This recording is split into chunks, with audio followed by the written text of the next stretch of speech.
Avveniment li għamel parti integrali mill-European Network of Ombudspersons for Children ra issem ta' 18 l-istituzzjoni minn pajjiżi Ewropej, inkluż Malta tlaqqa fostna bilan li jismaw jifhem aħjar il-bżonnijiet tal-ġenerazzjonijiet futuri. Diversi żgħażagħ kienu involuti f'diskussjonijiet dwar kif jistgħu jiġu salvagwardjati anke minorenni. Din l-edizzjoni f'pajjiżna kienet aktar relevanti u fokat partikolarjament fuq ix-xogħol tal-membri ta' dan in-netwerk Ewropew. Il-Ministru għall-Familja d-Drittijiet tat-Tfal u Solidarjetà Soċjali Michael Falzon li kien preżenti spjega kif pajjiżna għamel passi kbar f'dan ir-rigward, inkluż bl-implementazzjoni tal-att dwar il-protezzjoni tat-tfal. Permezz ta' dan issa jista' jiġi żgurat li jsir assessjar indipendenti u imparzjali każi li jirrelataw mal-benessri tat-tfal. Il-Ministru fakkar ukoll fit-tibdil li sar rigward it-trasferiment ta' rwol taż-żamma u tar-reġistru għall protezzjoni tal-minorenni, loti tas-seta' lid-diretturi għall ħarsien tat-tfal u l-estensjoni fejn kull professjonista mhux dawk mediċi biss jistgħu jirrapportaw f'każ li jkun hemm trattament ħażin ta' fetu fil-ġuf. It-tfal u żgħażagħ tal-lum huma parti wkoll integrali mill-ġenerazzjoni tal-lum.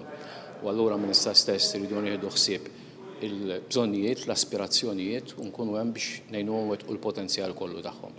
Għadha pitada jkunu huma l-caretakers ta' din id-dinja biex ngħidlek għall-futur.